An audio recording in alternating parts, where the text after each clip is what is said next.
And now, what should Raila Amolo Odinga be able to do so that he can rebuild his political career?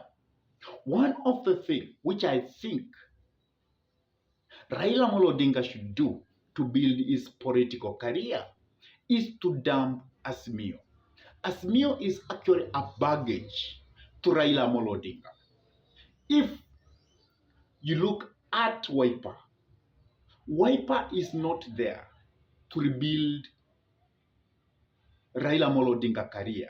Wiper party is in Azimio so that it can have Kalonzo Musyoka actually to inherit the political career of Raila Amolo Odinga. So the Wiper is not interested